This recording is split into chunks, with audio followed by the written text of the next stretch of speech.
18. Yes, I am. You're on Loveline. Hi. Hey. How are you doing? What do you want? I want to know, my boyfriend and I, we've been together 7 months, and he just now, but I'd say the past 2 months, has wanted to have anal sex with me. Mm-hmm. And we've tried this before, and, like, he can't even get anywhere close to getting inside at all without me shrieking in pain. It's very painful for me. Not a good thing. No, not at all. And I tell him it hurts. He knows it hurts, but he continuously still wants to do it. Uh-huh. How am I supposed to handle him with this? I told him, I said... Do you think we could arm her in some way? Huh? You have to put one of those, gag charges, like they put in cigarettes. Yeah. But you put it in your ass. Okay. So as he enters, or her ass explodes, and a big plume of smoke comes out, and he just gets frightened and runs. What I told him was... Wait, how about she sprays those, you know when you don't want your dog to chew the furniture, you spray those apple bitters on it? Maybe she should spray that on her ass. Sure, that's a good idea. I said to him, let's buy a vibrator. I said, and I think the fair deal is, if you can get it in mine, I should be able to get it in yours. Yeah. You know... That won't deter some of these guys, I don't think. And I got to tell you, that sort of how would you like it if I thing never works out in relationships. Yeah. It just never does. Yeah. I know it should, and I know it sounds logical, but it doesn't work. It doesn't work on any level. It doesn't work on the, how would you like it if I remained friends with my old boyfriend and then he came over to our party? You know what I mean? It just never makes sense, and it certainly doesn't make sense when it comes to putting stuff in your ass. Well, his comment is, maybe you'll like it. And I said the same thing to him. Like, you had a caller comment about her husband. She said that her husband, the only way he could pretty much have an orgasm was when she stuck her finger in his butt. Mm-hmm. Whose husband? It was a while ago. Oh, okay. A while ago. Oh, I see. And I said, well, maybe you'd like it just as much as the other guy did. You never know. Elizabeth, just tell him you don't like this, and you're not going to do it. How old is he? You don't He's have... 24. You do not have... Does he have a big penis? Yes. It actually even hurts when we have regular sex sometimes. You do not have to subject yourself to painful experience to make your boyfriend happy. Tell him no. There's just no way. No way. It's ridiculous. And, by the way, do that thing that parents do, which is, although Drew doesn't do it with his kids, but, you know, your parents, like when you go, can we go to Disneyland? Can we go to Disneyland? Can we go to Disneyland? And they go, no. And then you go, can we go to Disneyland? And they pull that no, and if you ask again, we're never going. Forget about this weekend. We're not going this summer. What makes you think I don't say that to my kids? Because you go to Disneyland every other week. What do you do? You let it. What's your threat? We're not going for 48 hours. It doesn't just pertain to Disneyland. Those sorts of repetitive demands. Oh my God! Then you say that again. You're going to get not only not getting that, you're getting a timeout too. Okay, but can we? Yeah, I don't know what happens in life, but you go from, as a young person, you go from asking things 700 or 800 times in a row to being stifled as an adult. You know what I mean? Where, like, you go, geez, I don't know, I want to ask my boss for a raise. Yeah. Go ask him. I don't know, he's in a bad mood. Yeah. You know what I'm talking about? Yeah. You go from, I'm going to ask 35 times straight like I'm stuttering and high on speed to, I can't really muster up the balls to go talk to the old man. What is that? There's got to be a happy medium in there. Somewhere. All right, I'd say it's like asking just 3 or 4 times. Okay, you're in the driver's seat. Pardon the pun there, Elizabeth. Go ahead and do the driving. Phone number for Loveline, 1-800-LVE-191. Fax number 310-854-4455. I'm Adam Carolla. That is the sick... Just tired. And tired Dr. Drew. And by the way, with the butt love... By the way? I have talked to many a guy who's been through a butt love phase. It's not because it's such a great sensation and because it feels so good. It is a way of sort of conquering your prey. Do you know what I mean? Is that what these guys tell you? No, they admit it later on. You get this out of them. The guys that are into the butt love aren't into it for the physical sensation. They're in for the emotional charge. And the charge has nothing to do with the relationship. It's just some sort of commando mission, some sort of male When you are experience. in someone's ass, you are clearly in charge, and they are clearly subservient. And then the relationship, you know who's in the driver's seat with the relationship as well. It's sort of like, in Vietnam, they'd cut guys' ears off and wear it around a necklace. Yeah. It wasn't to kill the enemy. It was to show your prowess. Yeah. This is what guys would cut out anuses and wear it as a necklace if they could. That's nice. No, but it's a way of it's a conquer the prey. I've not talked to enough people that have done that to know. Oh yes, what the patterns are. You got to hang out in the valley. Believe me. There's not much else to think about. I put it this way: 10% of guys who are really into the butt love are into it for the physical sensation. The other 90% are there as a sort of emotional charge. I haven't really talked to many guys that are into it ever. Well, that's because you went to that boarding school for gay hemophiliacs. You didn't grow up in the valley. Robin. Yeah. You're 18. Yes, I am. What's going on? It's just, I don't know. It's just like every time, like after I have sex, I have this. Hold on, unless you're gay, in which case the butt love becomes equivalent to just flat fornication, and then it's all right. It's not a power play. I see. Even then, there's a guy who's in charge. You see what I'm saying? Yeah. Think about that, Drew. When else could you possibly be more in charge than when you're giving it to someone from behind? Who is it? Who's the boss? But it's sort of annihilating. It's not just in control. It's really... It's what? It's sort of annihilating to the other That's what I'm saying. It's not just being control them. It's being... You're in charge. Destructive. They will do They don't even exist. What would they say no to if they wouldn't say no to that? But they don't even exist, really, at that point. Well, they exist because you're in their ass. Robin? Yeah. All right. What's your problem? It's just like every time, like after sex, I have this like strange, like kind of like light red, kind of like pinkish color, like discharge, and it's kind of like really freaking me out. Same boyfriend? Yeah. It's always been with him. It's been probably since been with him since May. It's probably about like 3 months now. Do you get pelvic exams regularly? No. Okay. Well, if you're going to be sexually active, you got to do that, right? Mhm. Right? Okay. All right. Because do you know why you get them? No. Okay. Because cancer, particularly if you start at a young age or have more than one partner, and cervical cancer kills young women commonly. Okay, so it's a way of preventing death. No, but what's the discharge? Probably nothing. Probably just blood. I mean, some women are stimulated to menstruate a little bit by sexual contact. You might. He needs to be checked out too. Make sure it's not blood in his semen, something like that. Yeah, that's what I was kind of like trying to figure out. And there was another thing, like the first time that I slept with him, I got kind of this really kind of like strange rash down like in between my legs, and it was kind of weird. What was this guy? Some drifter? You brought into your apartment? I had been friends with him for about 3 years before that. Down at the homeless shelter? No. Well, did it hurt or burn, the rash? Yeah, it really burned. All right, so you got to worry that was herpes. Hey, Robin, do you want your crotch to fall off? No. Before you head into the gynecologist, or could you just go get this stuff checked out? I had went to get a pap smear, but the medication that I'm on, she was going to put me on birth control and check me out and everything. And she sent me, and she told me to leave because she wanted me to make an appointment with the gynecologist, another gynecologist, because the medication I'm on, it wouldn't agree with the birth control. What do you want? Depakote. What's Depakote for? It's a seizure medicine. Boy, I'm going to give you an interesting pearl here I was just reading about. That Depakote has been associated with polycystic ovaries. Have your periods been real irregular? Yes. Yeah, there's a syndrome that's only been recently described of the inducement of polycystic ovaries in people on Depakote. It's a seizure medicine. It's also for bipolar illness. So I would strongly urge you to talk to the doctor about this issue, and that could be predisposing you to irregular menstrual bleeding stimulated by sexual contact. Jason. Yep. You're 24. Yep. And I'll just make this a short story for you tonight. Okay.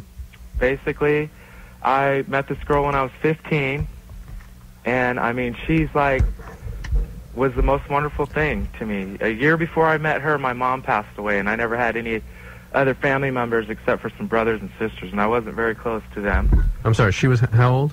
She was 15. She's also 6 months younger than I am. And you were both 15 at the time. Right, and then about a year and a half later, we had our first kid, and he is now 6. And basically, did you get married? Silly no. me. Oh, you're never kidding. got married, but we're together 8.5 years. And I met a friend about 4 years ago, and I kept in contact with him. And April that's her name, kind of liked this guy a little bit, you know. And She told you that? at first, yeah, she thought it was cute and whatnot, but never anything ever came of it until she blew him? last year. Oh, the last year, yeah. In November. Uh-huh. She screwed around with him 3 months, and I found out. And by this time, we have our second kid.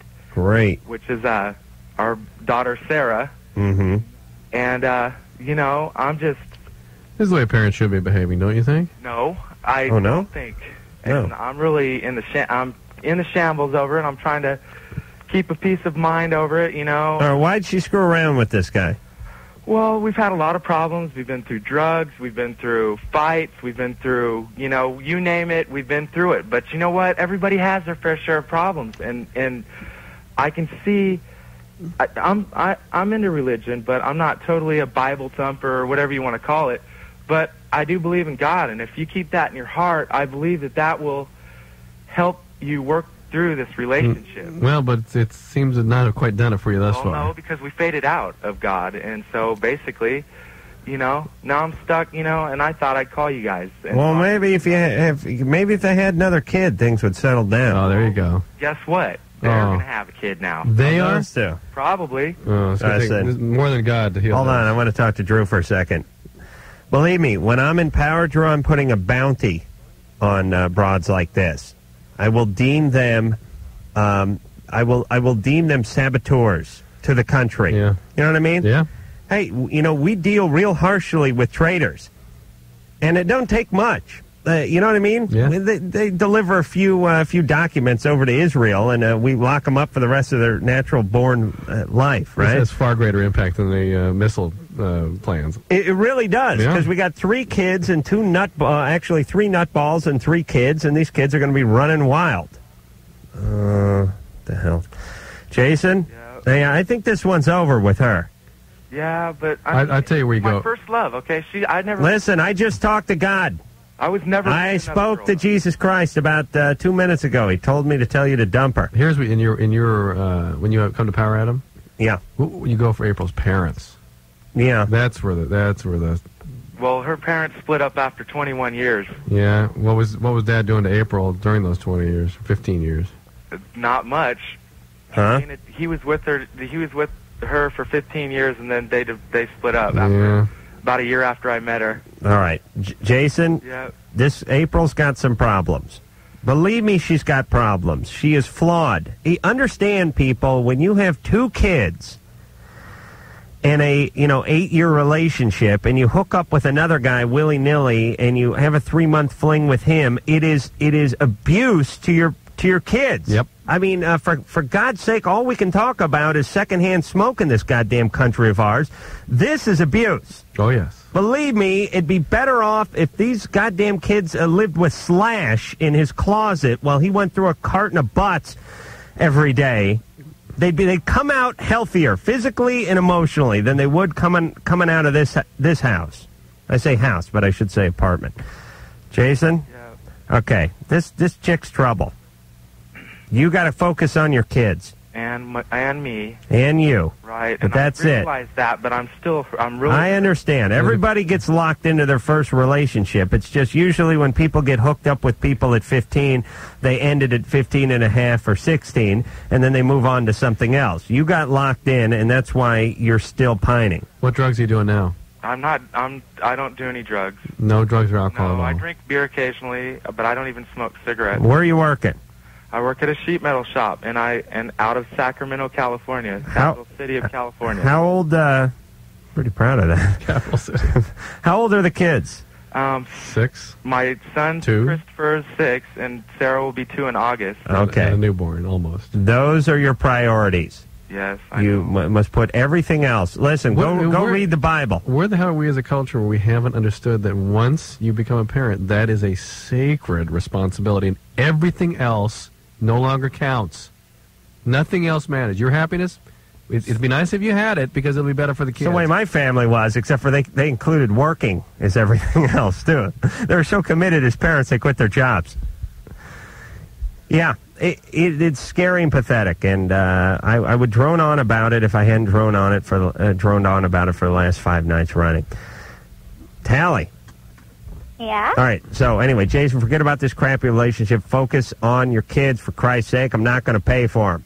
You're 16. What's going on, Tally?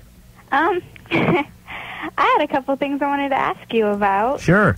For one, what happened to Boob Bill?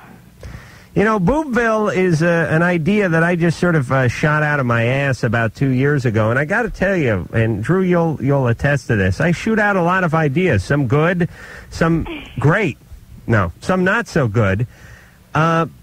But I never write them down, and I never follow through with them. It's really the beauty of me. So the point is, if the callers don't keep the momentum going, Adam certainly has no ability to do so. Well, no, wait a minute now, Drew. The thing with Boobville is I shot it out of my ass, And the people, callers kept it going. People picked it up and ran with And when it. it died out? But I never did anything with it. Of course not. No, but don't worry.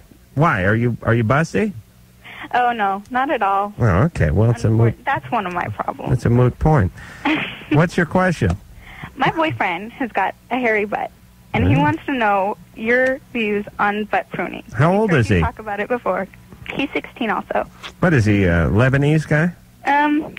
Half Mexican, from what I know. Half Mexican? Yeah. That's not a hairy culture. Well, I don't know. He's adopted, so we don't know much about it. I don't know. I don't know. By 16, Adam, were you already into the forest? All I know is he's got a hairy butt, and he wants to know what you think. By 16, if he didn't have it. He must be half Mexican, half Pekingese or something. Half, like centaur. All right, so he's got a hairy ass. He knows not the origin. She wants to know how to handle it. Maybe he does. I don't know. I told him I've heard you talk about it before, and he just thinks it's the funniest thing in the world. Is it, how does it... Obviously, Tally's very amused. How do you like the hairy ass?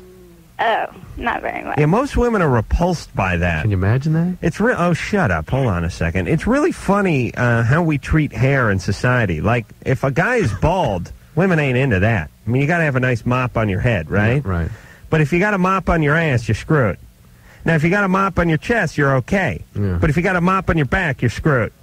Now, you could have hairy forearms, but if you had hairy shoulders, you're screwed. You know what I mean? Yeah. You can have hairy legs, a hairy chest, hair all over the top of your head, but if there's a little patch of hair where your eyebrows meet, you're screwed. Yeah. What is that? I don't know. How do we figure that S out as a society? And women, you're totally screwed. Must be hair nowhere. You got two places you get to have hair. And it's really weird. And you better have a lot of it in one of them. You got to have a lot of it on your head. I mean, you got to have big hair. You've got to have a lot of hair on top of your head, but you can have no hair anywhere else except for that little stripe down around the crotch. Drew, let me ask you this seriously. It's a very strange. Who decides on this? This is where you, and how does it evolve this way? This is one of the things you were studying while high on mushrooms. Is that what happened? Yes. That's why you're so impassioned by this? Actually, when I was high on mushrooms, I was studying Lee press-on nails and how men are attracted to long pieces of red plastic that are stuck over the ends of women's fingers. These are things you think about when you're on mushrooms. This is years ago, Drew. Let's not send a dangerous message to the kids. I wouldn't. The other thing I thought about was the monster truck rallies. How the big trucks smash the little trucks and the crowd goes wild. But anyway, chicks don't like the hair. Well, chicks have their specified places, and I guess men do too. And the ass is not one of them for either gender, by the way. There's no crossover there. So, the pruning method would be... go out and buy yourself some of those shears, like what the barber uses. Like for the dog. Don't try to degrade it this way, Drew. We have them in our house. We use it on the dog. You do? Yeah. Yeah, well, but the barber would use it, right? Yeah, but we can use it. You on use pets. it on the dog. Yeah. Okay. I know what you're working here, Drew. Tally? Yeah. Okay, so get those shears. Go down to the Save-On or the Target or wherever the hell, and go get yourself some of these shears, the kind you plug in. You know what we're talking about? Yeah. Do you know what we're talking about? Yeah, I think I do. Like they would use to shave off the top of somebody's head. In the military, Marine, when the guy gets... You ever see footage of Elvis getting his hair cut? Yeah. Okay, use those. And they have different attachments. Now, I have to start at attachment 27 and work my way down one attachment at a time. But don't you have to use, like... You have to use both hands? I got to start with a gas-powered weed trimmer. And then I work my way to the shears. Actually, here's the evolution. I start with the Jaws of Life to get my underpants off. Okay. All right. Then I work my way to the gas-powered weed trimmer. Right. And then that goes into the electric weed trimmer that just has that thing that sticks out that looks kind of like a swordfish nose. And then there's that other thing that oscillates in between it, ching, ching, ching, ching, you know, that they do the hedges with. Right. I go to that. Then I go to some hand shears, just the big ones, with the big long blades on it. But ivy, clipping ivy and things. Yeah. Right, when you're doing something like that. Then after that, I go to a butane torch, the kind of torch a plumber uses to sweat copper pipes. That'll take it down a good 3/4 of an inch. Then I go to the shears with the number 4 attachment, and I work my way all the way down to the point where there's no attachment on it at all. It's just bare, like they're doing the back of your neck. How often do you have to do this? Twice a day. Okay. We'll be back. Loveline's phone number is 1-800-LOVE. Another thing that happens to you when you get older, you start going places, you don't know where you're going. Part of it is marriage and girlfriends and stuff like that. The other part is just business. You know what I'm saying, Drew? But is it that you don't care? It's part I don't care and then part I don't know. Yeah. Like Drew and I did something at CNN 1 week ago. Was it last Friday morning? Yeah. Did you ever have any idea what we were doing? No, not until we started talking. It's some sort of satellite tour. Yeah. With who? I don't know. Well, when do we have to be there? 8:30. Good enough. Yeah. What should we wear? Whatever you're wearing now is fine. Okay. There'll be coffee? Yeah. Okay. How long is it going to take? An hour. Fine. Still, I had no idea what it was. We're going to an MTV function Saturday night. I have no idea what it is. Do you have any idea, Drew? Something about the press. TV press. I did a thing at House of Blues on Tuesday. Had no idea what it was until I got there. And even halfway through it, I didn't know what it was. Some of it is that this stuff is so, we don't live in those worlds, you know what I mean? It's so alien, all these little functions that they have and the way they do things. You have to do them before you realize what the hell people are talking about. I went... You know what I'm saying? Oh, yes. That satellite tour, how could we have made you understand what that was? Well, that's true, but they could have tried. Yeah. It didn't matter. The point is it was a kind of a funny scene because we did the satellite tour, and you sit in a room and you talk to this camera. There's no interviewer, and you get interviewed from these little affiliates throughout the country. And we started talking about Loveline, the TV show, and how it was originally slated to be on Fox. And how Fox dropped it, and then it got picked up by MTV. And I was telling that story, and the voice, that just basically a voice in your earpiece, because you don't see the person, it's the anchor on the show you're talking to in Denver, says, oh, we're a Fox affiliate. And then I said, oh, good, because I got some choice words for Fox. Hey, Fox, kiss my ass, you bastards. We're going on our 250th show, and the show's doing better than ever on MTV, and you idiots have gone through 5 late-night programming changes since you dropped our shows, and I'm sure all the people that made the decision at the time are fired now, but kiss my ass anyway. And then I kept going, and the guy, jumped in and went, okay, that's enough. True. I don't know if they're going to air that part or not. The same guy that said, what do you contribute the success of the show to? This is another great answer. And you would love to do these satellite tours with me. And I started talking about the content. What do you attribute the success of the show to? Okay, what's my answer, Drew? I said, the people are the experiences we share. And Adam goes, no, it's a bunch of BS. He goes, no, I'm good and Drew's good. That's why, right? Well, that's what I said. Of course, because you got a couple idiots in there. It wouldn't work. All right, so anyway, Tuesday, I did something at the House of Blues, and again, it was one of these things I had no idea what it was. Yeah. They said they'd pay me. They said to show up, and I said, what the hell? I'll go over there for a couple hours, and it's some sort, I still don't know what channel it's for. It's some sort of pilot, but they had a lot of money, and I knew Blues Traveler was going to be there, so I wanted to go. And I walked in, and they put makeup on me, and I had a Diet Coke, and before you know it, I was sitting in this room that was no bigger than a small den. And it's all House of Bluesed out. And I'm sitting between Gary Busey and John Popper from Blues Traveler and the rest of Blues Traveler. And Gary Busey pulls out Buddy Holly's guitar. And he'd probably get pissed if I told you how much he paid for it, but it was $250,000. Ugh. $250K for just an old acoustic guitar. I mean, that's another thing, if you want to talk about what's interesting about life and society, is Buddy Holly paid $17 for this guitar in 1951 or something, and Gary Busey pays $250 for it. But the point is it was Buddy's guitar. And hasn't been played with a band since Buddy kicked off. Oh, did they do something with it? Oh, yes. Oh, wow. And Gary, of course, who got his start playing Buddy Holly in the Buddy Holly story, puts on Buddy Holly's glasses. Oh, he really, yeah. And Gary Busey is a nutty, smart, scary, friendly guy. Gary Busey's like Gary Busey times 10 when you meet him. He's almost like a caricature of himself. And he's all over you, and he's giving you a puff off his cigar, and he's slapping you in the back. And he sits down, and I'm just sitting between John Popper and Gary Busey, and they start rolling the camera, and I'm just sitting there. I'm the only one with no instrument, and they start rolling in all these Buddy Holly songs. Oh, wow. And Gary's just banging it out on Buddy's guitar, and he's singing in Buddy's voice, because I think he did the singing in the movie. Huh. And John's playing the harp, and I'm eating trail mix. And I was saying to myself, what the F am I doing here? I'm sure the producers would say the same thing. They probably were. Yeah. And then they stopped, and I said, and Gary was waxing on about Buddy Holly, and after about 5 minutes of that, I said, hold up, Gary, no disrespect meant, but it's a good thing Helen Reddy wasn't on that plane. You'd be screwed. And Gary's one of these guys, you're never sure if he's going to punch you or hug you, and he stops for a minute, gives you that weird look, and then starts laughing real hard. And it's like those movies when the dictator starts laughing, and then everyone starts laughing, and they're wiping the sweat from the brow. But it was a weird night, and Eric Roberts was there, and Eric Roberts, Pope of Greenwich Village, Star 80, Julia Roberts' brother. Mm-hmm. Eric Roberts, he's done like 300 movies. You know who Eric Roberts is?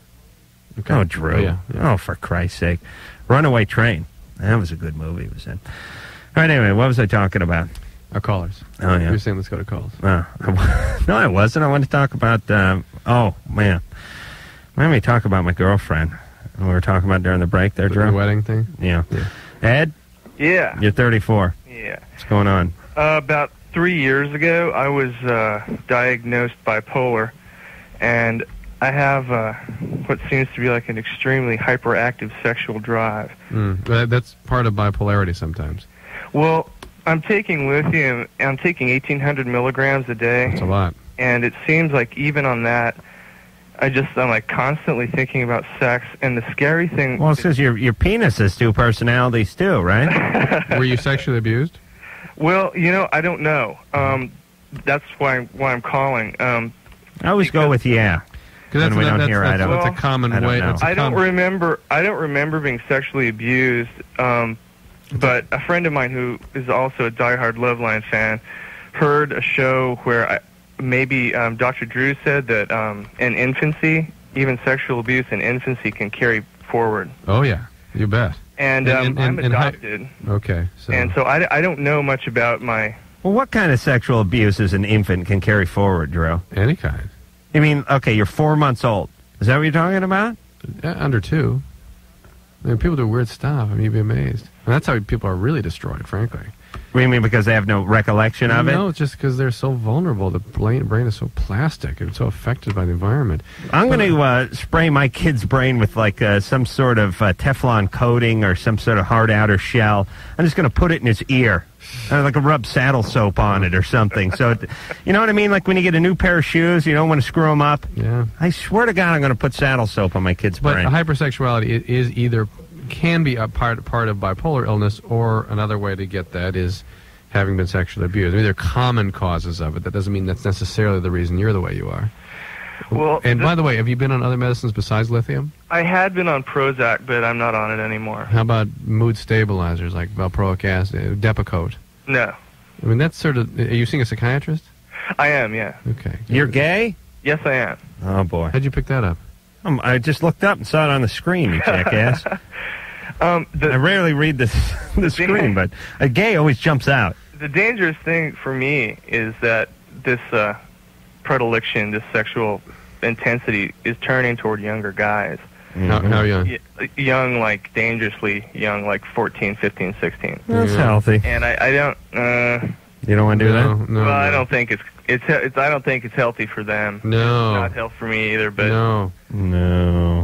It's like no. What you do is you create a whole new generation of people whose compass is sort of off sexually. Do you know what I understand mean? that, Ed, you at 34 get hold of a 14-year-old kid, and then he in turn Becomes Ed. Becomes Ed. Yeah, or calls the cops, and then I'm in prison. Right, and then you become Ed in prison. Or Edna. Guys, you know, he's bipolar, he's gay, he's a pedophile, but he's still got a sense of humor. Gotta laugh. Well, you haven't done anything with young guys, have you? No, I haven't. I mean, you know better. Listen, come on. You know, right. Well, I mean, it's hard because like I've had to leave concerts because like the guy in front of me is standing in front of me, and I just find him so attractive that I just reach out and grab him, so I turn around and walk away. You know, Adam sees women with large chests, and he gets that same impulse, but he doesn't do it because he'd be arrested too. I get half a beer in me though; it's raping time. Yeah, but he does. He makes a choice not to do that, not to drink and not to be around. I mean, that you did the right thing, and that's the kind of thing you've got to do. You've got to not put yourself in situations where you can't contain your impulses. I mean, and I don't want to sound trite here, but wait a minute, I'm about to. I mean, Ed is such a nice, personable guy. It's easy not to get mad at him. But the reality we're talking about here is something outlandish and horrible. Yes, he absolutely. It's not even open for possible follow through. And listen, everybody. Sometimes you got to fight the urges or fight the demons, whatever they are. Or whatever it is, but you still got to know the difference between right and wrong. And this is the problem I'm starting to have with society. I was listening to Camille Cosby drone on the other day about how racism caused her son's death, and how you don't read the papers. I don't read them either, but I talk to people that read the papers. Tell me. Camille Cosby, is that Bill Cosby's wife? Yeah, she wrote Felicia Rashad. Felicia Rashad. Is Malcolm Jamal Warner the guy who got snuffed? I can't figure it out. These people are, Ann and Mike and Cher, they're no help in the other room. They're having some sort of argument over nail polish over there. But they certainly are listening. Oh, bowel movements. The point is Camille Cosby, is that Bill Cosby's husband, wife? Yes. Okay. She wrote this essay in USA Today yesterday or the day before. I will pick it up. Basically stated that racism, the prevalent racism in this country is what caused her son's death, because we took this poor sort of blank canvas from the Ukraine or wherever this guy came from who killed her son, and turned him into a racist killer. Now, all you got to do is see a picture of this cat. You seen this cat's eyes? Look at this guy's eyes. He looks like he wants to take a bite out of you. I mean, look at this guy's eyes. The people start wearing what they are on their face. Believe me. Look at Richard Simmons. You know what he's thinking about. Been involved, What about those two? You know those two guys, those two twins, the two roofie twins. These guys in their 40s who went to the bars, fed the chicks roofies, dragged them back, had sex with them, and videotaped it. Have you ever seen these two swinging medallions? These two pigs. They both sport that bad mustache, the shirt's undone to the navel, they're wearing a medallion. I mean, they were in court looking like they're going on a effing swingers cruise. Guilty. And look at this Markusev guy, or whatever his name is, look into his eyes. The guy looks like an assassin. He's like, if a pit bull could be a human being, that's what he would be. And the notion that we converted him into a killer because somehow, as soon as he got off the boat, every American ran up and told him how evil black people were and how he should go out and kill them is ridiculous. People got to know the difference between right and wrong. I'm not saying that our society helped them, but evil is evil, and you don't kill people comes from when you're a good person. And you can't talk a good person into killing a stranger, for Christ's sake. That's ridiculous. I've recently seen a case of an 11-year-old that is murderous, and it was somebody who was adopted out of the Eastern Europe. I mean, the abandonment issues and the abuse that goes on in very early childhood in some of these situations. I mean, these people end up animals. I mean, it's hard to recognize this as a human being when they really get their behaviors going. Well, look at it this way. You figure, we talked to people whose grandpa rubbed up against them once when they were 4 and they're effed up. Yeah. Imagine if your village got blown up. And you're 2. And you saw it all happen. You saw your dad's head get blown off. Yeah. Or some Serb general put a 9mm in your dad's head and put him down in the living room. Yeah. Hey, you don't think killing might be on the menu? Well, and then, or you just get yanked away from your parents and stuck in a different country. I mean, you lose the capacity All right. for empathy for other humans. Well, here's my point, Drew. There's a fresh boat of blank canvases, white folks from Europe that are going to be docking in about 2 hours. We got to get over there and start brainwashing them. Okay? And start turning them into killers. Now, but listen, there may be an interesting twist to this, though. I mean, people that are sort of that way might pick up sort of ambient hostilities in the culture. Listen, I'm not saying that watching Starsky and Hutch reruns is helping them. But you don't turn a 19-year-old kid into a killer. Look at that kid's eyes. They're leading the guy away from court. He's flying people to bird and smiling. Just put a gun to an innocent guy's head and took his life. Believe me, you cannot convert somebody that quickly. No, you can't. You can't create that at all. You got to get to them at birth. Yes. Not at 11. Yes. Okay, we'll be back. Loveline. Be right back in a minute.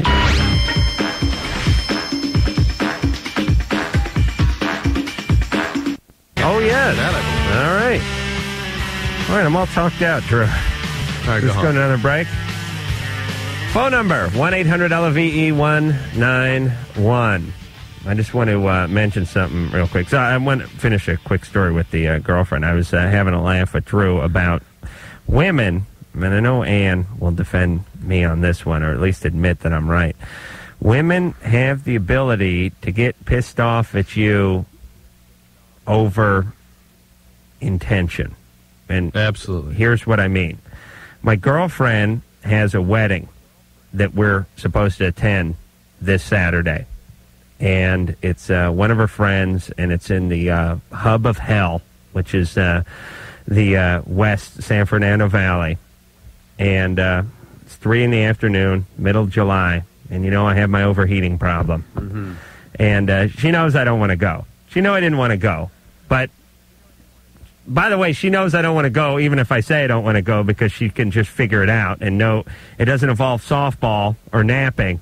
She knows I don't want to go, but I'm going because I'm not going to fight this one. I'm going to get a load of crap. Right. And then MTV calls and says, by the way, you got to go to this press party we're having at 7 o'clock on Saturday. The limo will be at your house at 6:30. And I say,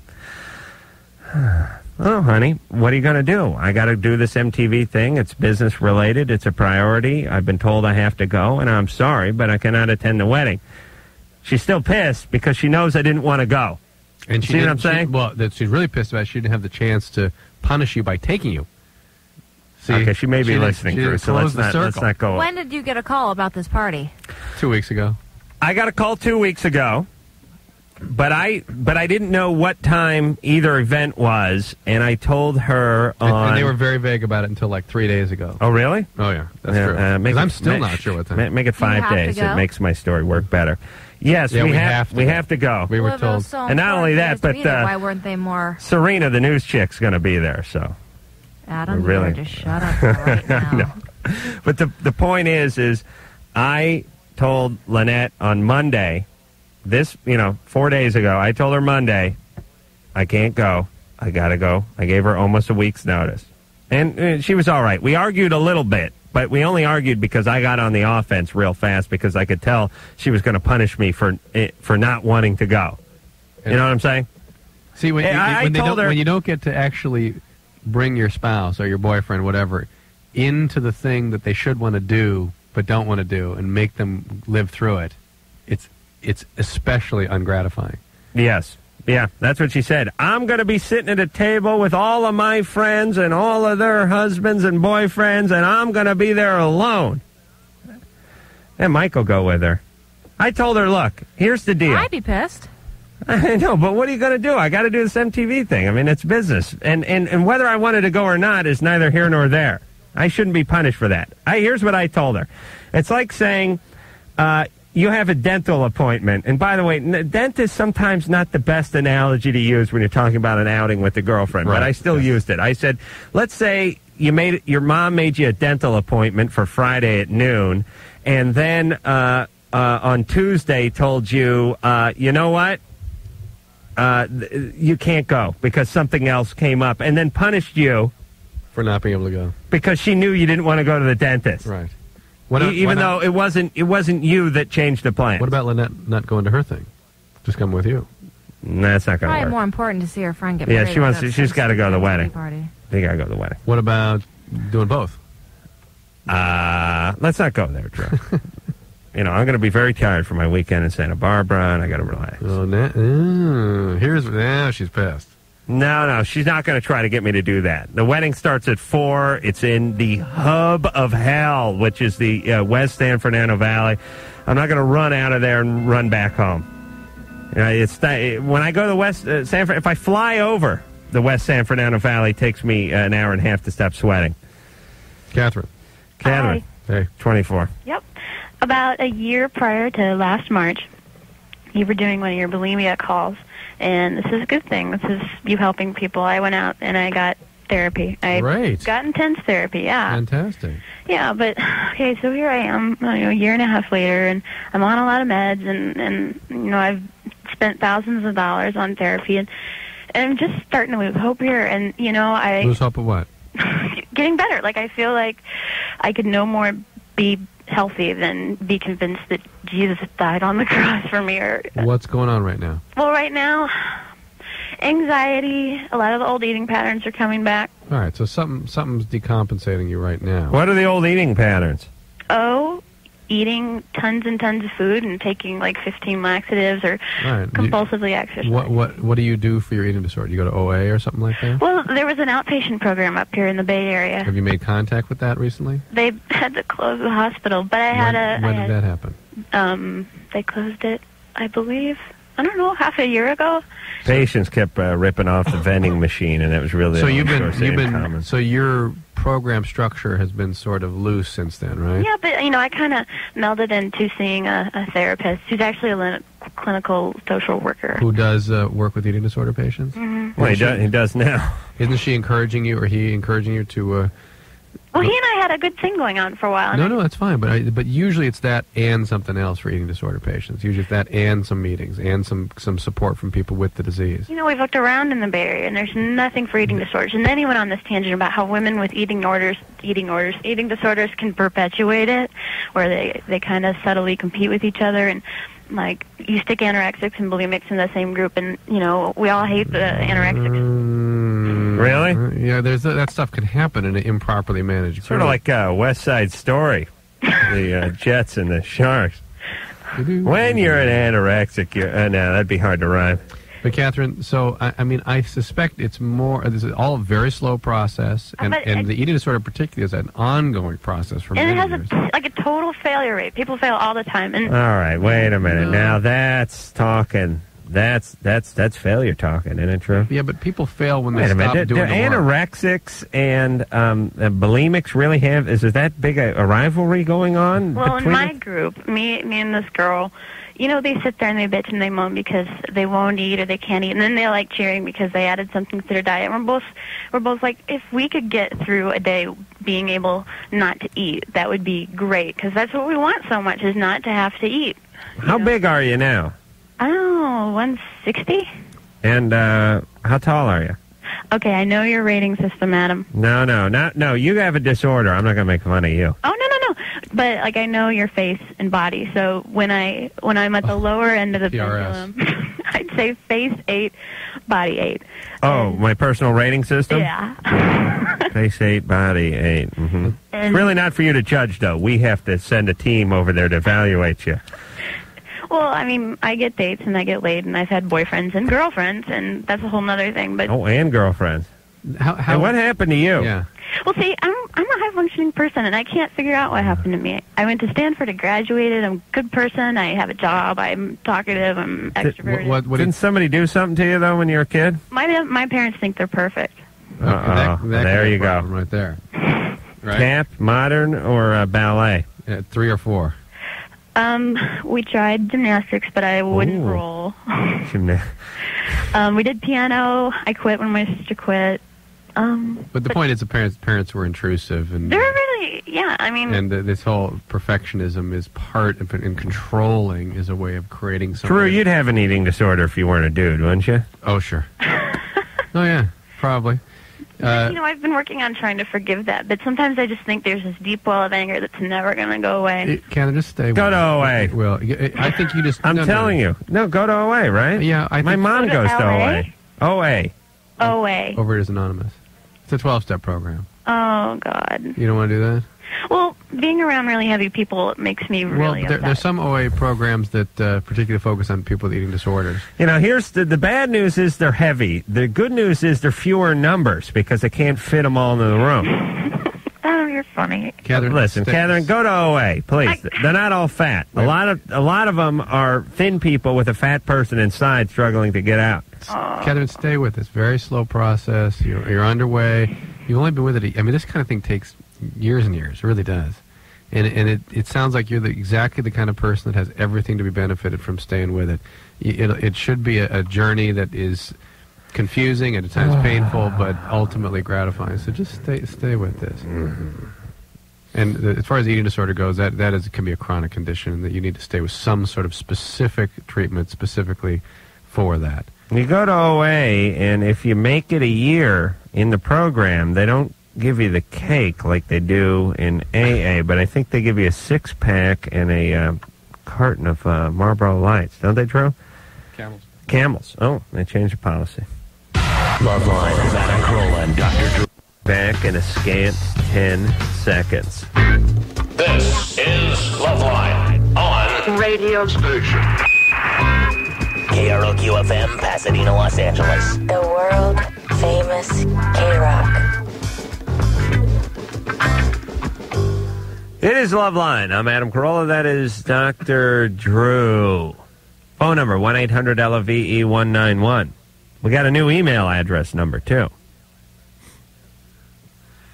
It's Loveline at earthlink.net. It is. Yeah. And Ann, you got the new code and everything, right? So I can read my fans' email? Because I'm all about... Allie. Yeah. You're 25. I am. What's going on? I was having a lot of thoughts about death. I was wondering if it could be related to depression. Yep. You feel depressed? That's why people do that. They may not... Well, it's not suicide I'm thinking of all the time. In fact, I rarely think of myself dying. It's my kids and people I care for. Oh, that's kind always thinking of car accidents. Yeah. You know what? I do the same thing. I swear to God, I do the same thing. That's I the drive news. myself crazy with that. The news does that to you. No, I can't speak, Allie, for you what the dynamics of that is. For me, it's pretty complicated, I think. Well, don't get too cathartic. Yeah, it's a symptom of something bothering you about how you take care of yourself. That's probably the simplest way to look at it. But Drew, don't you think... here's my take on this. Yeah. When you don't have anything, you just don't really care that much. That's true. Because I'm someone who has spent many a year with zero. Just zero. And I never really cared that much. So there's no value on anything that you have. I have everything to lose. For your car or whatever. Right. This is why we have all disenfranchised young people committing heinous crimes against other people. Because they just don't care. What the hell? They don't got anything to lose. That's right. I mean, how bad is prison? You're sharing a one-bedroom with 5 guys and Van Nuys. Also, if you don't care about yourself, it's hard to care about anybody else. Right. Then you get a few kids. You get yourself, for me, it's not kids, it's cars, But whatever it is, you get something that you value, and all of a sudden you start thinking about losing it. And then you turn on the news, and you see what kind of a society we're living in, and now you're really scared. Do you have any leftover feelings about your own childhood? So was it difficult for you to leave childhood? Yeah. I had a bad childhood. Okay. And so the loss of those fantasies, the ability to heal those things, sort of get resurfaced when you have kids. That's why they pop up again. Not only is there the realistic concern that you couldn't survive the loss of the child, you also have your old losses and your old unfulfilled fantasies that come up to the surface. I've never been to counseling for what has happened to me. Well, what happened to you? Just numerous sexual abuses and. why not? You might want to look into it. on behalf of your kid. When did the rape come? Later. Yeah. Well, it was by a friend, a good friend, I thought. Just popped up in the middle of the night, and it happened, and I was about 14. Well. Yeah. The great thing about sexual abuse is it's really the gift that keeps giving. Mm-hmm.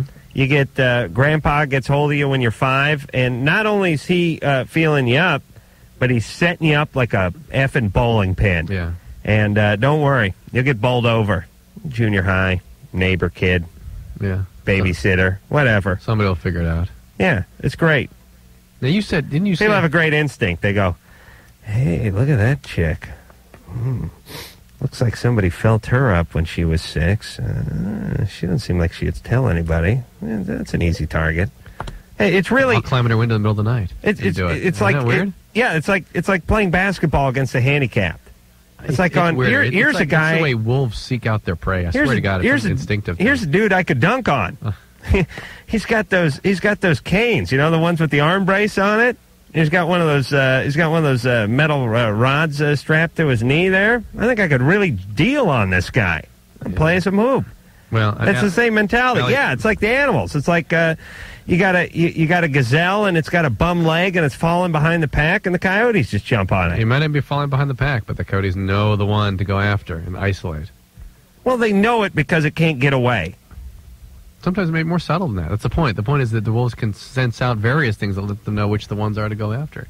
You've been watching not every Discovery Channel or something? Not every herd of elk has got somebody with a bum leg. I mean, there could be they just sense out the weak ones. They know where. You're saying one of the elk was sexually abused by one of the elder elk? Yeah, Allie, but the deal here is you will make choices and mistakes that could affect your children based on that history, and you might want to look into things just at least on your children's behalf. Guys want to get laid. And what they do is they walk around and they look for doors that are left ajar. Yeah, but when you're raped, a lot of guys do this. When you're raped, it's like the door's kind of left ajar. So they're walking through the parking lot of life and they're seeing cars with the club on the steering wheel and the little beacon flashing that says the alarm's off. And oh, here's one with the window down. I'll just get right in it. But you have to be a little bit. Oh, you got to be a car thief. Yeah. Yeah.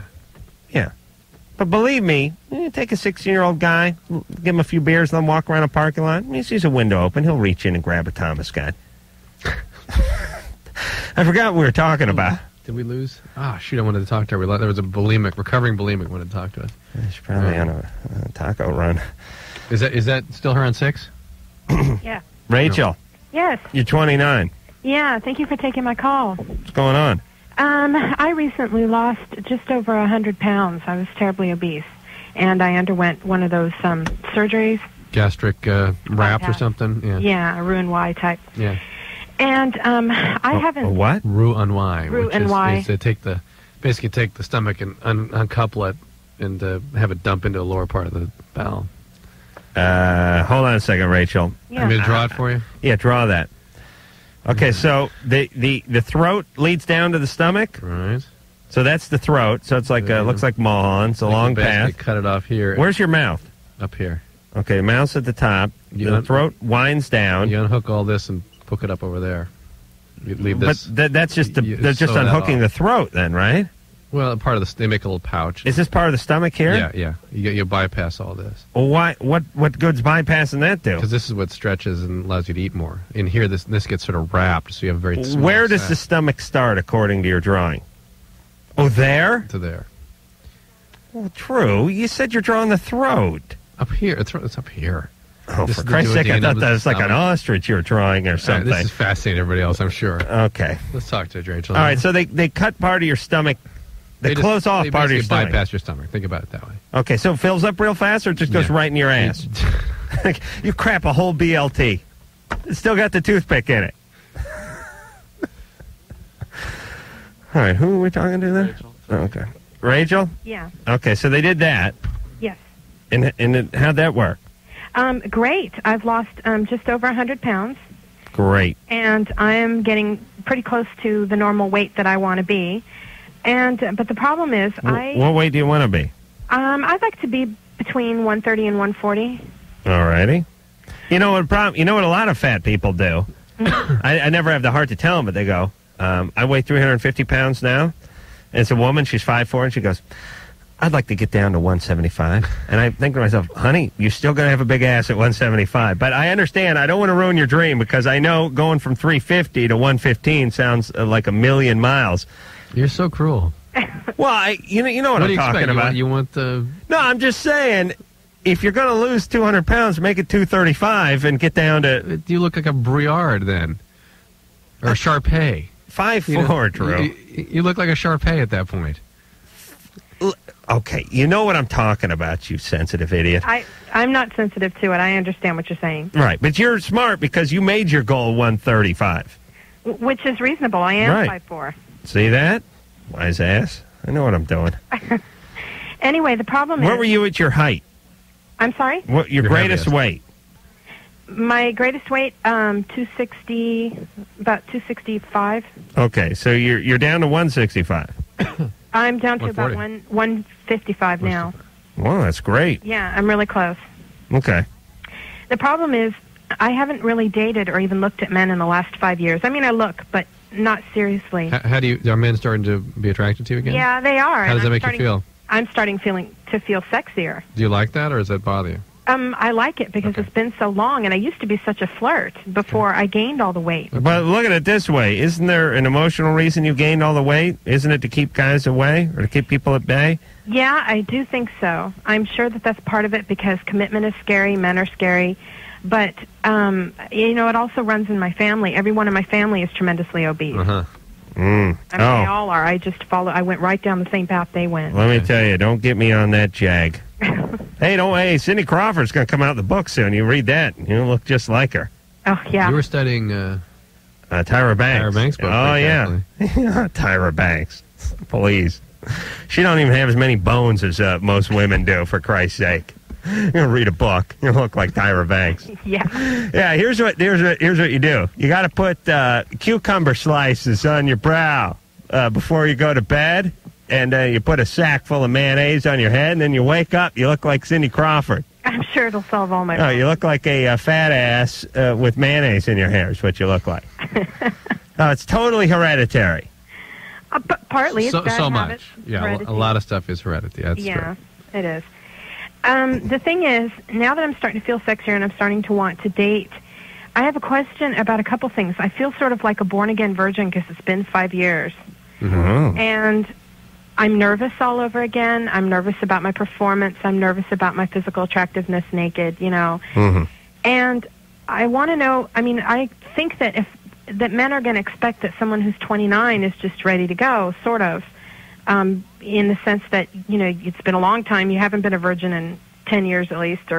And I'm afraid of the expectations, and I'm wondering from a guy's perspective, if I get serious about somebody, do I need to let them know, first of all, that I haven't been with anybody in a long time so that they'll go easy on me emotionally or speed-wise, how fast we get in? Hey, Serge, how about half speed tonight? It's been a while since I've been on the horse.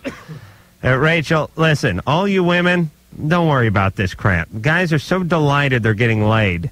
Believe me. You are in control here, Rachel. True. If you ever met a guy that really, truly complained about a woman's sexual performance? No, never. No. Not that I've met guys who've been married to a woman for 5 years, 10 years, and started to complain about frequency and things like that. That's different. And things they wouldn't do. Right. That's different than this early part of the relationship. Like let their friends hump them and stuff like that. But I've never heard a guy go out on a few dates with a woman, begin a relationship, have a sexual encounter, and have nothing but complaints about it. Yeah. I've talked to many a woman who's had a complaint. I think actually, you just stay assertive, stay in control, don't feel so... It's not an issue. Worried about pleasing him. You're not that vulnerable. You are in control. And I have one other And when push comes to shove, go for the oral sex. Believe me, he won't be complaining. One other thing? Especially if it's reciprocal. Thank you very much. All righty. One other question. If, the pictures of me over the last 10 years that are at my friends' houses or that are at my houses are me grossly obese. You tell them the camera adds 145 pounds. Yeah, Rachel, don't... No, what is seriously, this? What do I do?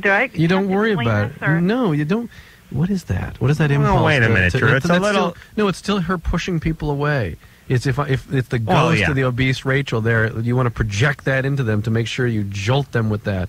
Forget it. They are with you at that moment, and they like you or they don't.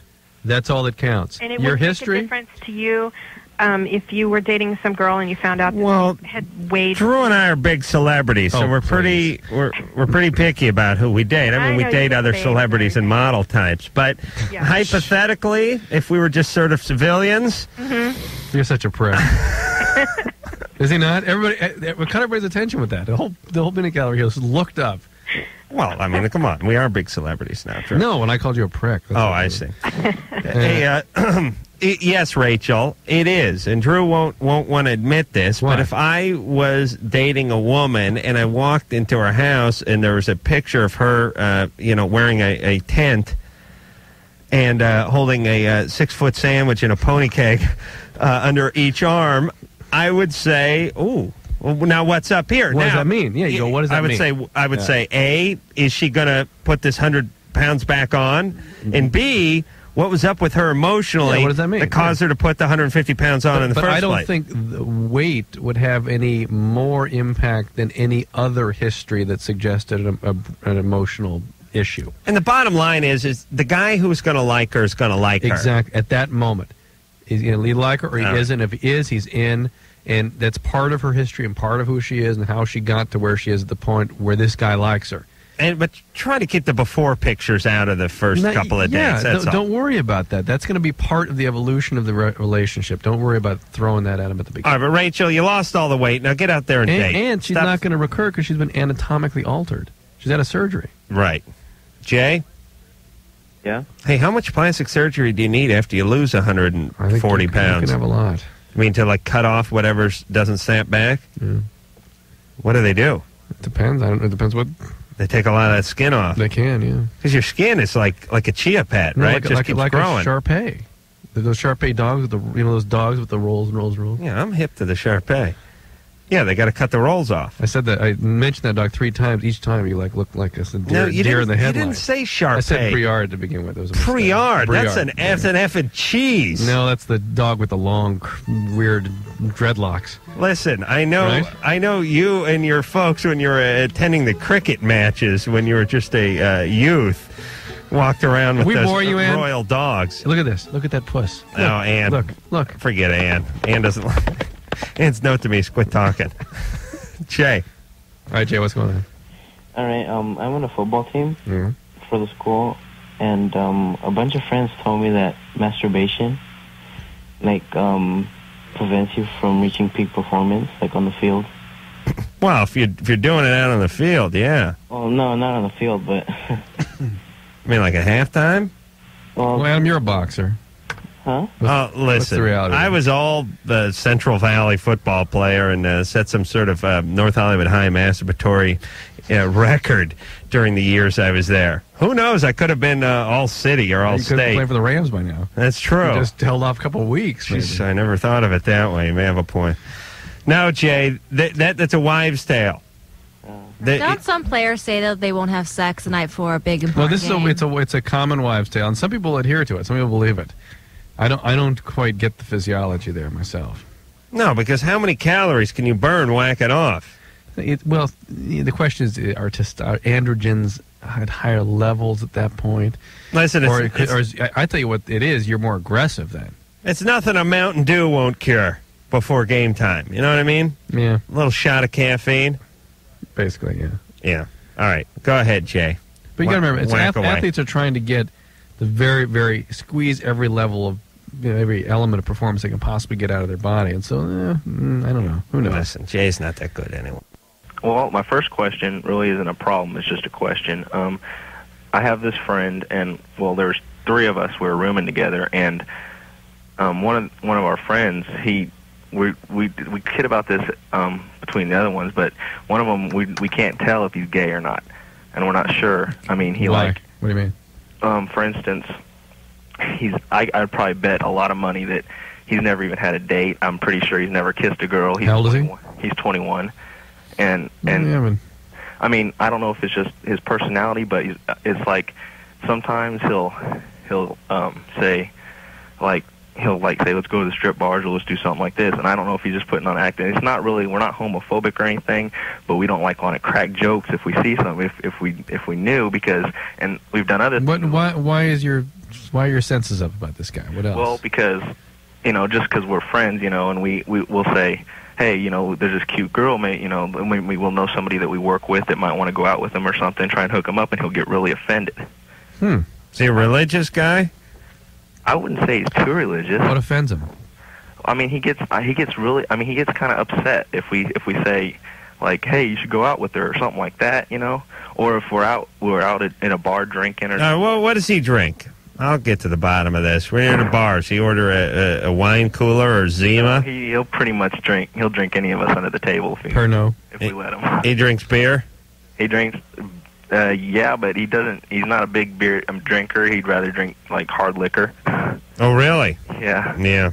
But liquor in the front, poker in the rear. We're just beer drinkers, and that was one of my favorite Construction Buddy T-shirts. But I just was. I mean, it wasn't really something that. I mean, I just thought maybe you guys would know if there's... No. Look, he's out drinking hard liquor, and he's a young man. He's not gay. Serious? Believe me.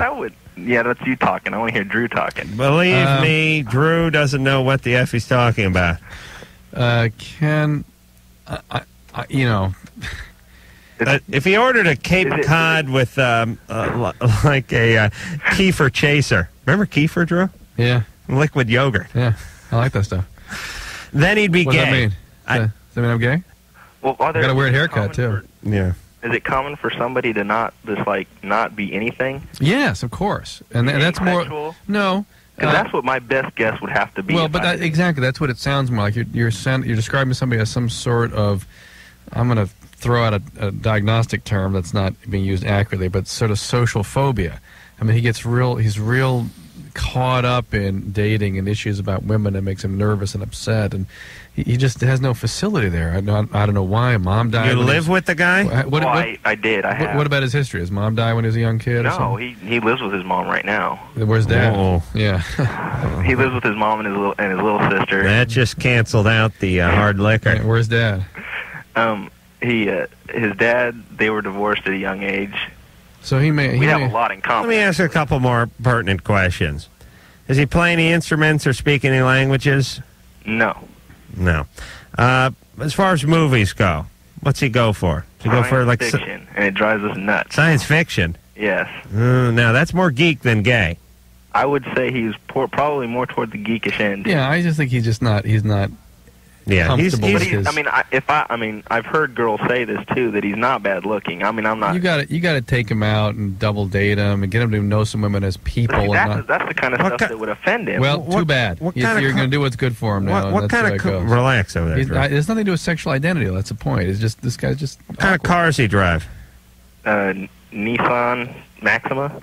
Nissan Maxima. Yeah, it's not a gay-mobile. Does he long for a convertible? He doesn't long for anything. Never hear him talking about Miatas or anything like that? No. Okay. He's fine. He's fine. He's just a geek. He's just, he's just a few years behind. Yeah, he's awkward. Yeah. Don't examine it that closely. You know but I think as a friend, you can take him out and help him socialize. You're saying get him drunk, give him a hooker? I didn't say that. I feel so liquidy. Really? Hey, this is Greg Graffin. This is Brian Baker. And we're from Bad Religion. And you're listening to Loveline with Adam Carolla and Dr. Drew. Yes, indeed. Engineer Mike just handed me a piece of paper he pulled off the internet, I guess in between the big top porn. And it says that Bad Religion has chosen its first ever Bad Religion Research Fund winner. Fund, I should say. Well, the fun winner sounds better. That's good and good. Lena Sharon.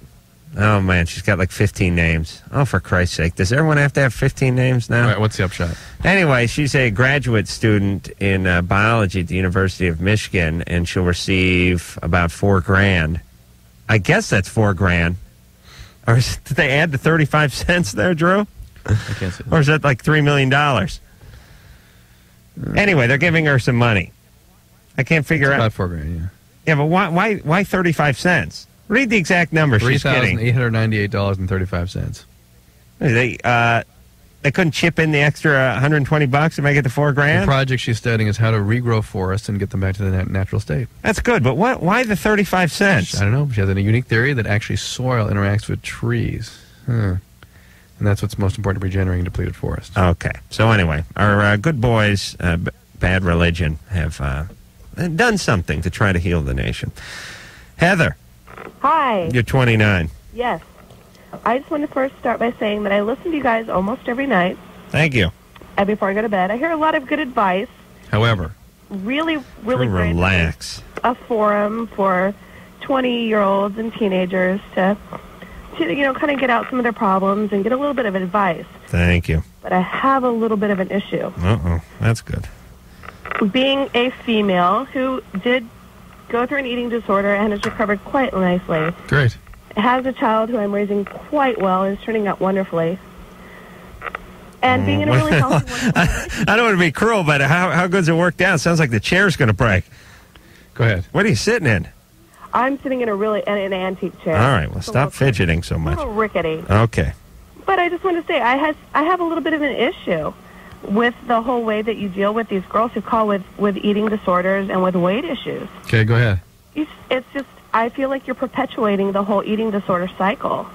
I mean, we've had, there's been a lot of media coverage recently about how, the WAIF models and all this kind of stuff are sending the wrong messages to teenage Totally girls agree. about what they're supposed to look like. I think Heather, though, I think Adam was, I know what she's getting at, though, but Adam was, I could see we could get offended by what Adam was saying, but what he was saying was that women should not buy into that crap, that they should look like a WAIF model, because in reality, our genetics determine what we're going to look like anyway, and that our spectrum of what we consider beautiful should be quite different than what the media pumps out. I mean, am I putting words in your mouth? No. No, you're really not, and I do understand that, and I do, on an intellectual level, understand that, but I do also understand on an emotional level, from having once been a teenage girl who faced an eating disorder, that when you're hearing someone who is in the media eye and is someone that you respect, that when they start talking about a rating system and, it doesn't matter, you're 160 pounds, you're still going to have a big ass.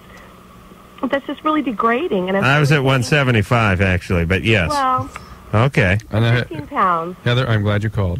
And it's just, No, it's great. I think that emphasizing the fact that they're making an effort to control their problems and to move beyond them and try to establish some sort of a healthy lifestyle is the most important thing. Yes. Well, what about emphasizing their own self-esteem and their own self-worth and other things? I mean, I'm 29 years old. I manage two businesses here. I know, but Drew, what about my steady diet of ridicule and abuse? Don't you think that would would shed the pounds faster than encouragement? No. I don't think so.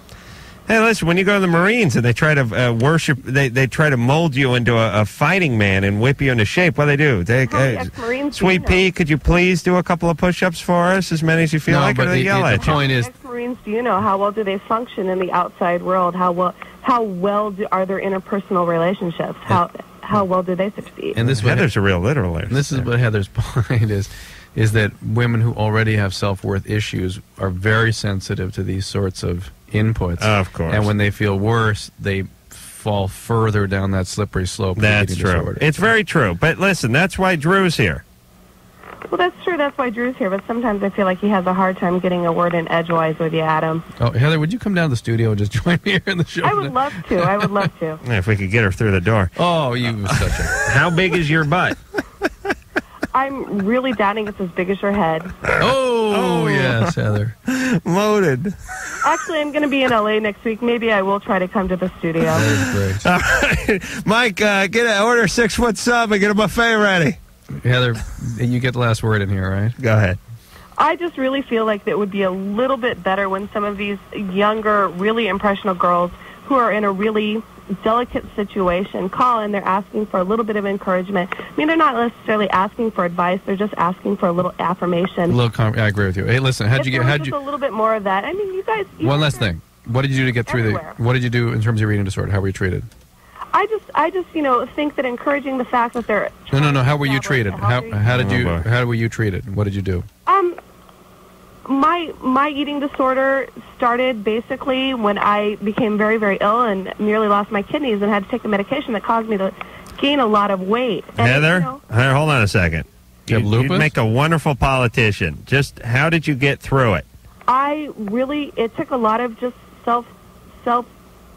self-searching. I had to really look at my life and what I wanted and who I was. Okay. All right. And So I had to decide that being healthy was the most important thing. you did it on your own. I did. All right. Well, we're glad.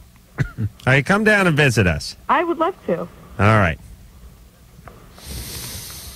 What? Be good to your kid, Heather. Oh, I always am. All right. All right. Well, Come listen. on, Heather's. Come on. Heather's fine. Yeah. Well, listen, I get accused of not letting people get a word in edgewise, but I was the one who was saying, let her finish. Well, I let her say her piece. I, by the way, was defending what you said. You were? Yeah. Of course. Listen, I am the voice of society. No, I understand. Let Drew be the voice of your mom. You know what I'm saying? No, yeah, right. That's right. You're the voice of... I'm just telling... The reality. Listen, I'm telling you what people think. Right. And it's not always an easy job. Like when we had downtown Julie Brown in here from MTV. Yeah. And I had to tell her that people thought she was a bitch. Yeah. That's not easy. You know what I'm saying? Yeah. But she's a nice person. She is such a nice person. I know, but doesn't everyone think she's a bitch? She's just so Thank you. different. I don't know, well, not a bitch so much, but she is so different personally than who her image is. She's got to get a new publicist. Yeah, but that's what she likes to project. She likes that image. All right. She has to be the real person. I really don't think a lot of people think about downtown Julie Brown. No. Well, the point is in Las Vegas, she's like a big spokesperson. People know who she is, and most people don't like her based on her TV persona. Men and women. I don't know that, but I do know in real life she is one of the nicest people you ever want to meet. Now, it really is. Your job on TV is to come across as real nice and be a maniacal a-hole. Like you. Like me. Yeah. Or you do both. Thank you. You're maniacal a-hole in both environments. Sarah. The point is I had to tell her that, and I got to tell women when they set their... Yeah, but she knew what you were talking about. They set their target date at 180, that's not your boyfriend's target date. That's all. I don't mean to be cruel. But why do you have to tell somebody that? I have to be the voice No, it's not. of If somebody society. just said I lost 110 pounds, it's not your job to say, oh, well, you could lose a lot more. No, but he is saying that he is trying to portray reality that other people might not want to speak. But that wasn't what the question was. No, I understand, but he has to toss in. And I am every man. You understand? I just don't want to talk to any of them. Sarah? Hi. What's going on? Okay. I've been dating this guy for about a little over a month, but I've known him for like about 2 years, and it's like my best relationship I've ever had.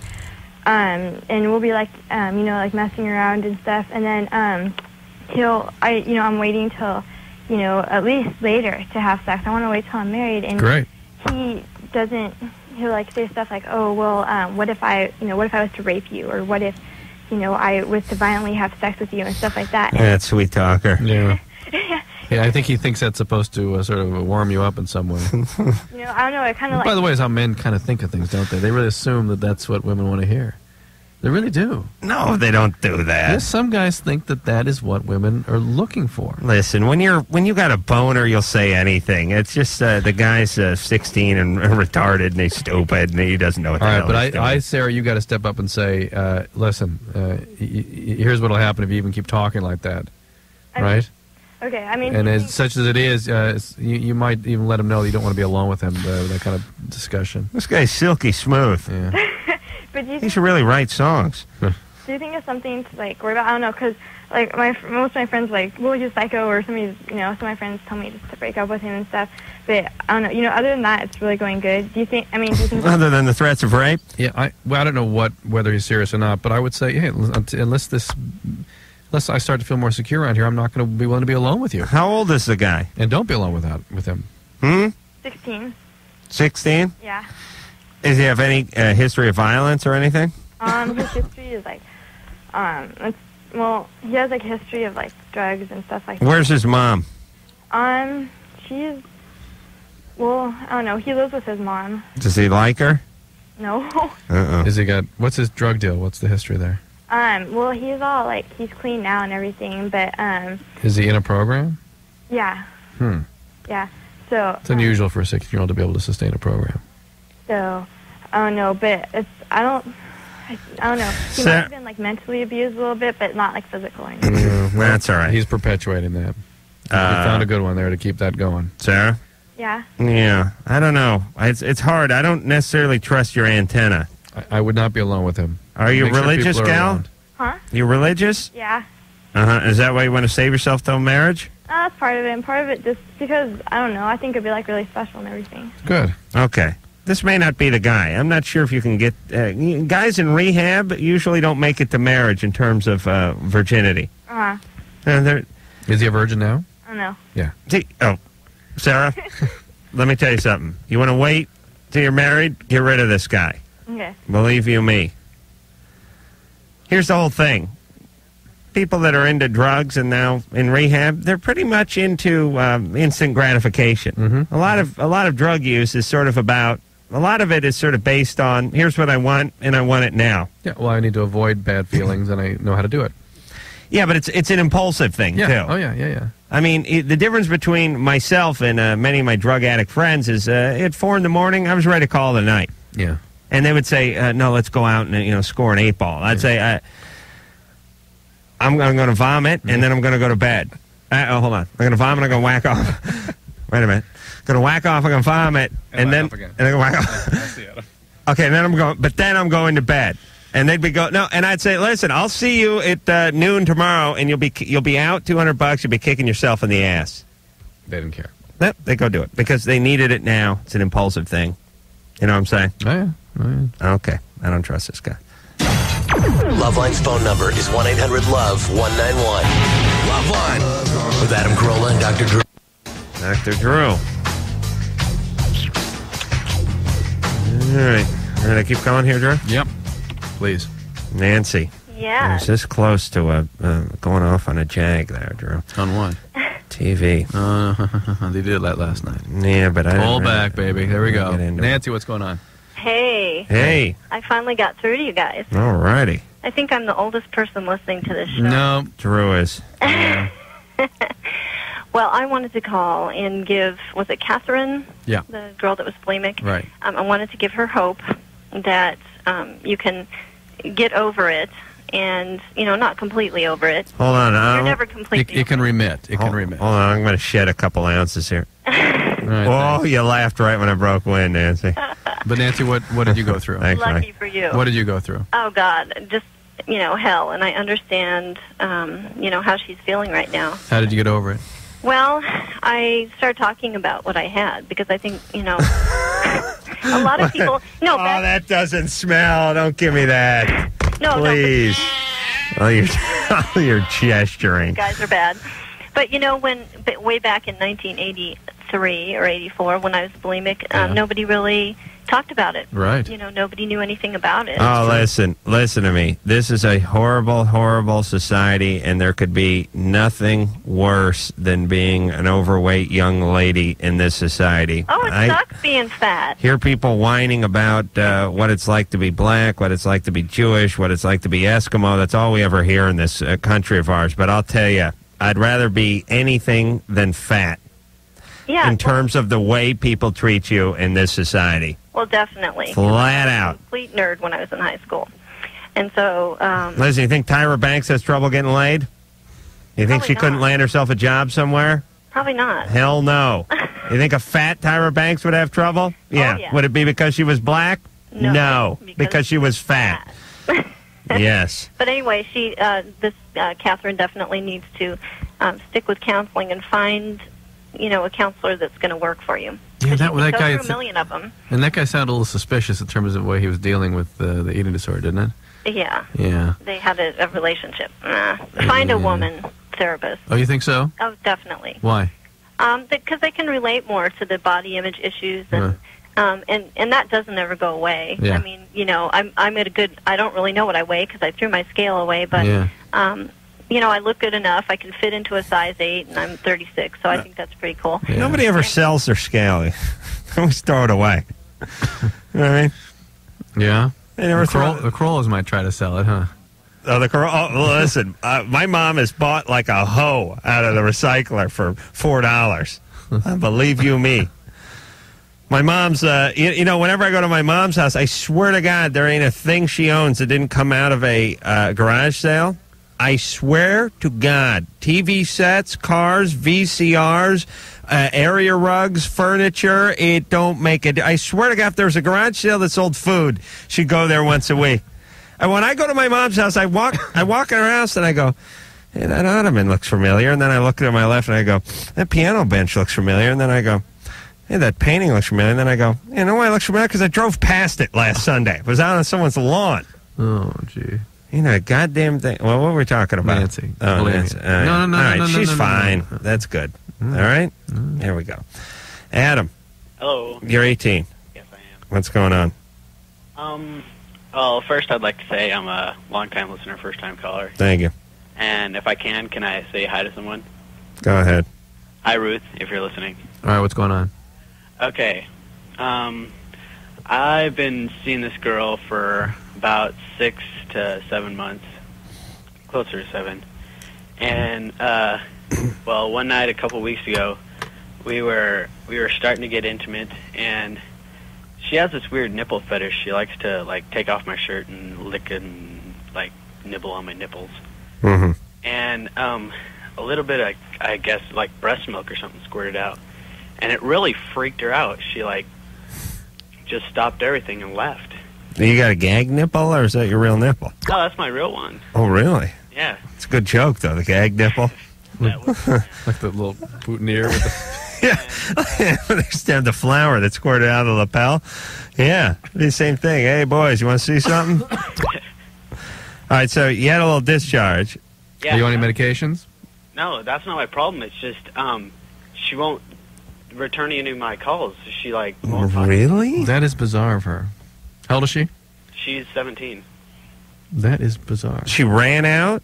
Yeah, she hadn't taken off any of her clothes or anything. We just started. That's why you always demand they take their panties off before they come into the house. How did you know anything came out? And then you put them up on a high hook, and you have to get them down with a stick. She said what? She, like, spit it back on me. She's like, Oh.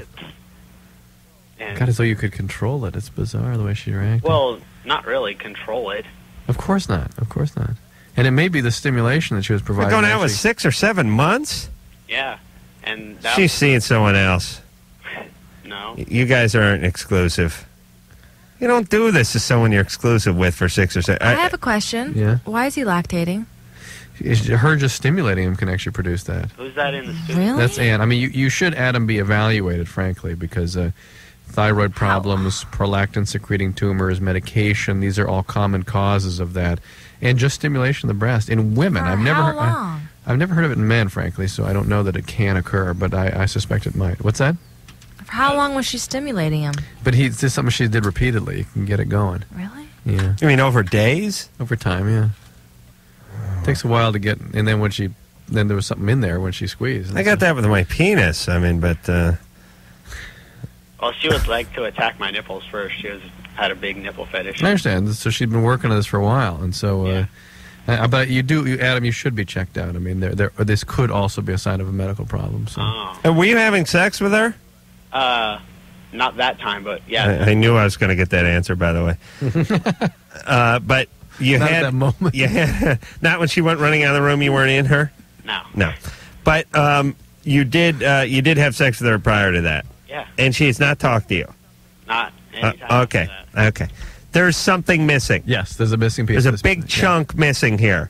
Picture being 18. Picture being intimate and exclusive with somebody. Picture having a 7-month relationship. When you're 18 and she's 17 and you guys are having sex, that's a big deal. Yeah. And then picture her running out of the room and never returning your calls. There's something missing. Either there's something else she's up to, is looking for a way out, or she could be a disturbed person. I mean, it could be. She did have the nipple fetish, and pardon the pun, but that's the way to wean someone off the nipple fetish in a hurry. Squirt out. Have a little of that tartar come flying out of it. Yeah. So happy to be sitting here tonight. Frankie. Yeah. You're 17. Huh? What's going on there? Well, okay. Hurry. I'm at home, and I have a really abusive mother, and I have no way of getting out, and she drinks, and she's mostly verbally abusive, but she also physically abused me, and she did this to my sister, who is 10 years older than me and currently out of the house. She's married, has a kid. But your sister? My sister. I think if your mom strikes you, call the police. I can't. Why? Because, my sister tried to, she tried to fix the problem. She called alcoholic, some kind of program. Mm-hmm. And my mom is really more abusive to her than she was to me, and she just beat the crap out of her. You call the police when she's like that. How old's your sister now? She's 26. Mm-hmm. She got herself a kid? Huh? Yeah. What kind of... They're fine. I was going to say husband. What kind of boyfriend does she have? Huh? She's married. He's fine. Mm-hmm. From what I know, they're happily married. Yeah. Mm-hmm. Where's Dad? He's here. He's What's he doing? Well, he's at work a lot of the time. Why don't you tell him to get off his ass and control Mommy? I tried. He said he would get his her family over to confront her, but he never did. He says he don't know what's going to go on. He doesn't want to All right, let me give you another number. Family's dignity. Oh, for Christ's sake, that's ridiculous. What? Your dad has to. Because he's tried every. He hasn't tried crap. He hasn't tried anything. Yeah, that's ridiculous. Here's another number for you. Ready? 1-800. I don't have a... Sure. Who said, what are we? We're the most bitter talk show hosts in America, man. Yeah. Well, because we know the difference between... Your father's made a concern, your father's done squat. I've even said that, hey, Ma, you're drinking, it's bothering me, and she goes on... Frankie, the only thing she will respond to is abject military force. I'm telling you, you give her a tiny crack, she'll crawl through it and create hell for you. People like this need absolute structure brought down around their ears with no way out. This is totally unacceptable. And you do what you have to do, or you get away and terminate the relationship. Have as much as you can to do with her recovery if she chooses to follow that path, but let her know that you will not stand for abuse or continued alcoholism. Number's 1-800-522-8336, 1-800-522-8336, Youth Crisis Line. But this is out of control, and you get out of there too if you have any possibility of going away to school in the fall. One more thing to it. Is there time for it or no? No. Let me tell you about my favorite band. Oh. It's called Frankie Goes to Al-Anon. You know what I'm saying? Yeah, she can go to Al-Anon, but yeah, that's a way of getting some support for this guy. It's good. I know. Listen, Frankie, we're out of show. Here's the deal. You're 17. What, are you going to be a senior 16. this year? 16. Got my age wrong. 16. Oh, for Christ's sake.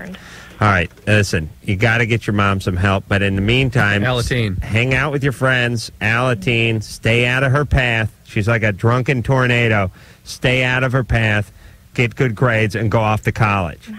That's it. I'm sorry. You you rolled the dice and you came up with an alky mom. Stay out of her way. Work on yourself. Yeah. Okay. Go to Alateen. Take really. care. You have 5 seconds. Loveline. Please. All right. Listen, if I swear to God, Drew, you know what we do with these meter maids? What? Since there's 2 of them to every citizen now? Yeah. Can't we give these effers a gun? Right. They got a car. They got a uniform. Give them an effing gun. Yeah. So if we get into trouble, we can I swear to God, if I was being sodomized, carjacked, or rolled in pistol whipped in front of my house, they'd step over me to put a ticket on my car. Yeah. All right. Anyway. All right. Hey, great. I want to thank Ann. I want to thank Elise. I want to thank Sharon.